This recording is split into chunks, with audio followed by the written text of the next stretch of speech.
construire ensemble co-construire li ñu naan mooy le pays et je pense que on devrait pouvoir y arriver su fekkee ne ku si nekk rek da nga am dépassement boobu am état d'esprit bi lay permettre donc vraiment nga avancer. d'accord Pape fii Malick Diop waxee moom moo di léegi ci liggéey bi la ñu war a jublu mais vu la configuration de l'Assemblée nationale présentement ndax ce sera chose aisée pour les deux partis. Bon à l'entame li ma bëgg a wax mooy déjà président Malick Diop dafa am la mu wax kon la dernière fois bi mu fi ñëwee sur les avancées yi nga xam ne qui ont été réalisées au sein de l'hémicycle mu cité lu ñu fi woon yu bëri yi nga xam ne durant le magistère du président Moustapha Niasse avancées yooyu noté nañ ko notamment démocratique comme technique et consort mais tey jii je crois savoir avec l'installation de la 14e législature avancées yooyu dafa mel ni quelque part ça a été foulé aux pieds parce que benn Georges est revenu tout à l'heure sur le système de vote parce que c'est le système de vote là boo xoolee depuis 1960 bi ñu jëlee la loi créant l'Assemblée nationale c'est le même système de vote qui était prévu mooy maanaam à l'époque du parti unique c'est ce qui est maintenu ba tey jii mooy benn bulletin c'est-à-dire même on parle de 3 bulletins mais moi je dis que benn bulletin la pour benn candidat au sein d'un parti nit ñi dañuy nangu ne waaw wala ñuy bañ ne déedéet ñii ne non on s'abstient donc c'est le même système qui est maintenu jusqu'à présent donc je conçois quelque part ni que ci avancé yooyu nga xam ne yaa ngi ko doon énumérer keroog bi nga fi jaaree mooy que loolu ça n'a pas été pris en compte d'ailleurs c'est ce qui a été un peu à l'origine blocage bi ñu gis keroog le 14 bu ñu génnee ci loolu léegi ngeen war a ñëw ci liggéey bi est-ce que tey jii yéen à partir de ce blocage entre guillemets même si vous ne voulez pas trop parler de ça à partir de ce blocage là yow yaakaar nga ni tey jii est-ce que les états d'esprit muy yéen surtout vous comme nee ngeen vous savez la majorité même si elle est étriquée c'est une majorité mais pensez-vous que tey jii yéen nekk ngeen ci dans des dispositions yi nga xam ne vous êtes prêts à tendre la main aux députés yi nga xam ne qui sont élus sur les listes de l'opposition est-ce que yéen yaakaar ngeen au nom de la République et au nom de la démocratie le travail doit se faire comme dans toutes les autres assemblées ça c'est une question mais je viens maintenant sur mon point de vue pour répondre à la question d'Awa Awa man li ma jàpp mooy que y a beaucoup d'intérêt en jeu au niveau de l'Assemblée nationale c'est-à-dire il y a beaucoup d'intérêt en jeu et tey jii dafa am la nga xam ne dañ koy wax souvent ci exécutif mooy li ñu naan bonne gouvernance c'est-à-dire que même au sein de l'Assemblée dañu war a instaurer une charte de bonne gouvernance c'est-à-dire bu ñu bëggee effectivement liggéey comme ni nga ma ko laajee ndax daañu liggéey il faut que ñu instaurer ko faire en sorte que député yi ku ci nekk rôle ba nga war a jouer ñu fexe ba tracer ko waat ba mu leeral nañ qu'est-ce que je veux dire par là mooy que il faut qu'on revienne sur le règlement intérieur de l'Assemblée nationale parce que il y a beaucoup de zones d'ombre bu ñu jëlee léegi li Georges doon wax non plutôt sax yaa ko doon wax sur le code électoral et sur le règlement intérieur de l'Assemblée dafa am ay textes yi nga xam ne dañu chevauché wu de telle sorte que day impacter sur le fonctionnement de l'Assemblée nationale donc tey jii mu nekk un pouvoir le deuxième pouvoir de la République du Sénégal je crois que war ngeen tirer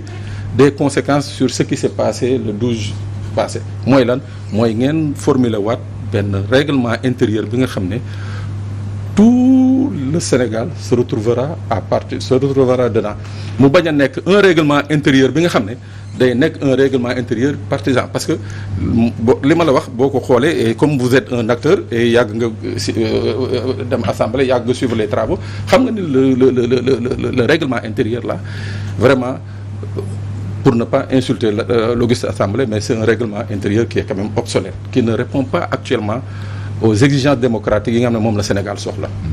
Par rapport à cette interpellation docteur avant Issa di ñëw avec les questions. alors damay rappeler rek que ne règlement intérieur du loo xam ne en permanence lépp li nga xam ne mooy problème mu assemblée nationale wala kuréel bu mu munti doon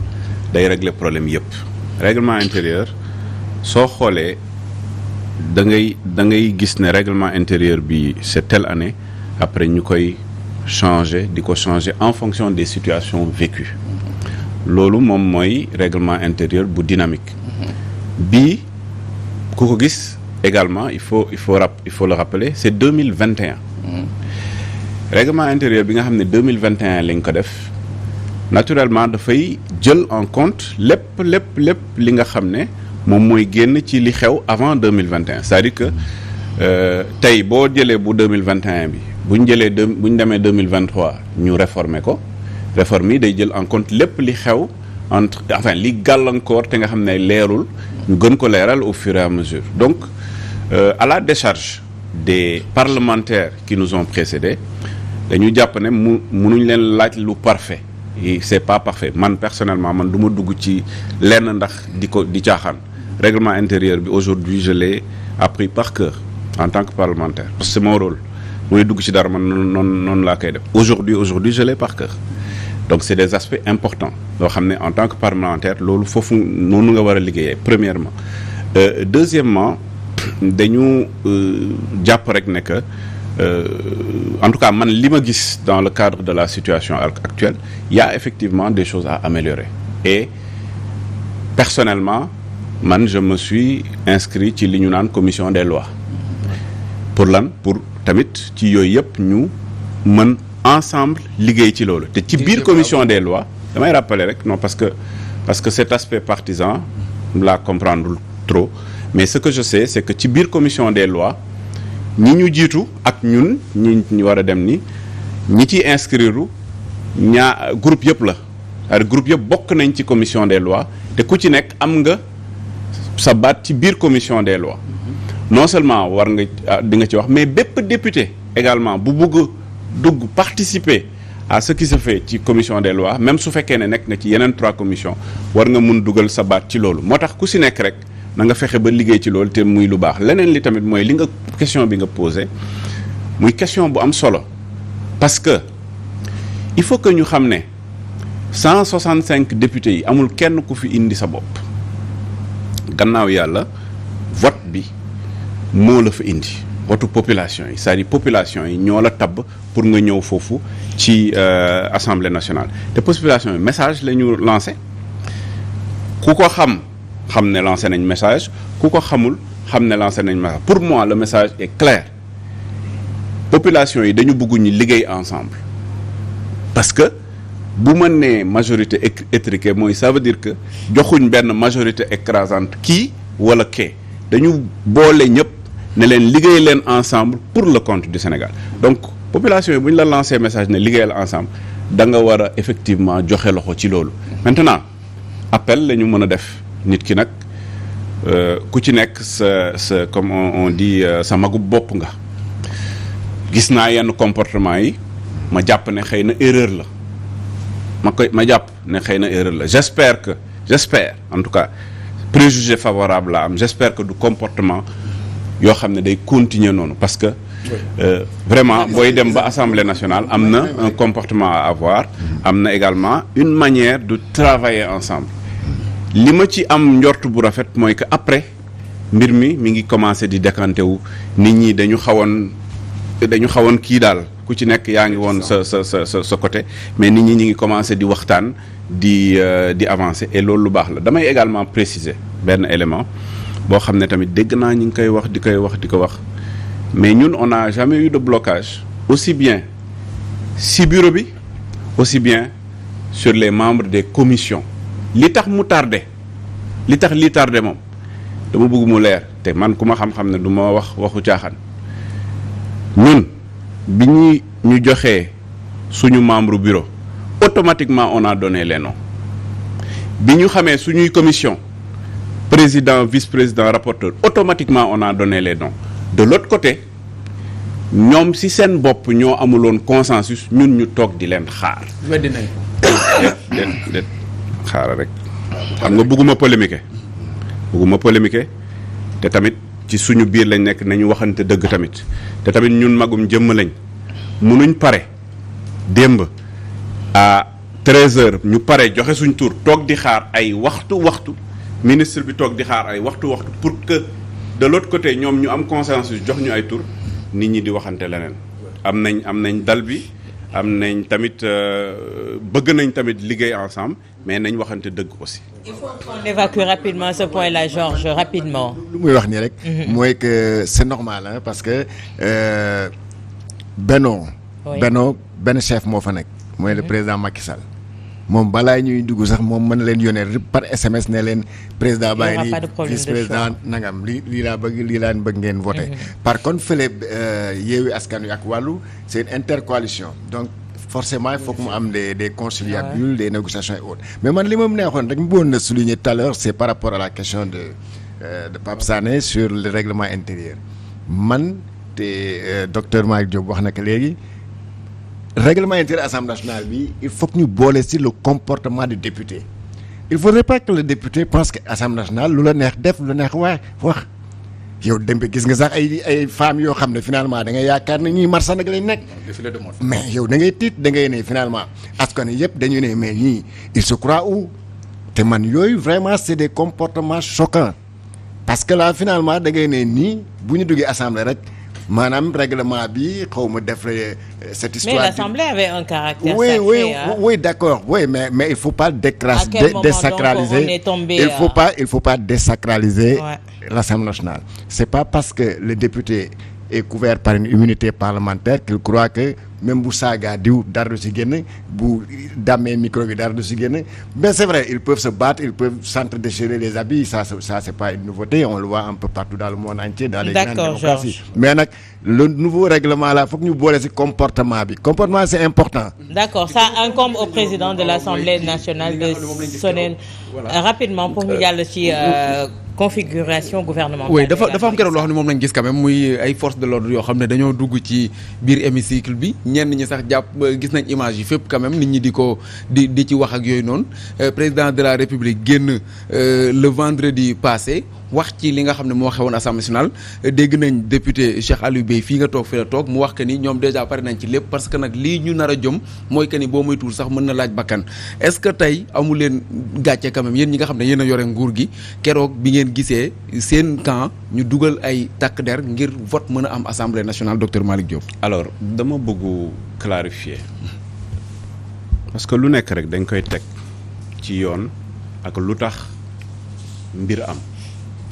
ci règlement intérieur bi ngay wax noonu am na yu bëri yoo xam ne prévoir na ko am na yu bëri yoo xam ne wax nga ko c'est important comportement du député et cetera prévoir na ko mais très souvent Sénégal lañ nekk am na yu bëri yoo xam ne les gens dañu voilà am na kersa am na yoo xam ne duñ ko bëgg a def et cetera mais député absentéisme c'est réglé par le règlement intérieur nombre de sessions yoo xam ne participer woo ci. Pape Diop tegul tànkam assemblée bii passé pendant 5 ans.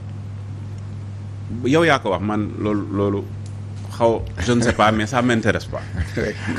Objectivement parce que man grand principe rek laay ji. xam nga bu ñuy waxtaan ci grand principe rek te bañu tudd nit ñi rek day baax day gën a yomb. day gën a yomb man sama principe de débat la am na lu koy mën a régler il faut pas qu'on personnalise maanaam tey ku ñu fal amoo droit bañ a ñëw fekkee li nga xam ne mooy session yi wala ngay tëb ay commission tëb ko dem plénière parce que télé yi nekk fi ngay ñëw di wax alors que liggéey bi mi ngi ci commission et cetera loolu yëpp c'est réglé par le règlement intérieur. Maintenant la police bi ñu naan police de la salle police de la salle ki ko yore mooy kii présider gis nga ci police de la salle ci règlement intérieur bi am na temps boo xam ne boo ko waxee kii présider su ko neexee au tout de suite réquisitionner gendarmerie ñu ñëw dugg yóbbu nit ki génne ko am na sax un temps benn 24 heures boo xam ne c'est possible 24 heures kooku dootul mun dugg ci biir assemblée yooyu yëpp c'est prévu par le règlement intérieur mais dañu nekk réew boo xam ne maslaa la du lu bon parce que bu ñu bëggee liggéey ensemble dañu war a xam nga rek discussion xam nga ñun dañu am une tradition de discussion orale. ku nekk bàyyi dara. waaw ku nekk bàyyi dara et cetera. maa ngi gis la présidente Aïda Sow Diawara. Je profite de l'occasion également pour la saluer. Gis naa ko mais pendant des heures et des heures mi ngi toog ndeysaan nit ñi di ñëw di ko ñi ngi dégg nit ñi di ko wax doy waar daal c'est-à-dire entre sénégalais xam nga mag à son âge et cetera vraiment y a eu des mots yoo xam ne waroon na mën a ñàkk mais mi ngi toog calme moom mooy président mënoon na tout de suite au gendarme yi ne génnee leen ñi ngeen war a génne wala sécuriser et cetera et cetera mais mi ngi naan leen allez à vos allez xaw ma ba am na benn phrase bu ma ne ko répété ko 1000 fois donc chaque fois dem leen toog dellu leen seen place pendant des heures et des heures mais xam nga bu fekkee ne dañu def la élection par exemple ñuy élire le président de l'Assemblée nationale minuit waruñ ko dépasser c'est-à-dire on ne peut pas aller jusqu'à minuit à minuit affaire yi day arrêté boo gisee ñoo xam ne ñoom bëgguñ mbir mi am teguñ ko ci logique dañ ko teg rek ci loo xam ne bon awma majorité donc bëgguma dafay am moom la latitude de xool ban instant lay mën a réquisitionner pour def li ñu naan police de la salle. D'accord. Et c'est ce qui s'est passé la dernière fois. Maintenant ñun fii ba 2024. non gendarme yi nekk non je ne pense pas man. loo bëgg a jàll ñu indi leen. xalaatuma tey ne bu ñu jaawalee bu ñu jaawalee xam nga loi ñu ngi jaawale lu bëri gis nga loi argument contre argument am na loi yoo xam ne c'est pour les populations ci population la jëm tey bu ñu ne couverture maladie universelle kan mooy ñëw naan da ngay voter contre la couverture maladie universelle te ngay doomu Sénégal ñu ne tey ñu ne bourse de sécurité familiale kan moo koy contre amul. ñi ne baisse des loyers kan moo ko compte loolu yëpp ay loi la loi sur les PME kan moo koy compte donc moo tax ma ne bu ñu xalaat ne mbir mi dafay nekk benn ci ring boo xam ne nit ñi dañu dóorante dañu appeler nit ñi chacun na ñëw teg argument parce que affaire bi xel la c'est le cerveau qui doit fonctionner et en termes de réception de li nga xam ne jëlee ngeen ko ci population yi ne population yi de bëgguñ lii bëgg nañ lii nga argumenté et majorité il y a des lois yoo xam ne dina ñëw. rapidement waxtu moo ñuy xooj. waaw d'accord mais c'est que dañ koy benn aussi ça nous prend beaucoup de temps on a que 45 minutes. kon jëlal parole man nii laay waxee man lu may waxee damay benn bëgguma mu jaxasoo dama bëgg mu leer léegi soo bëggee nga poser beneen question. D'accord on entre dans un autre sujet Issa par rapport à configuration.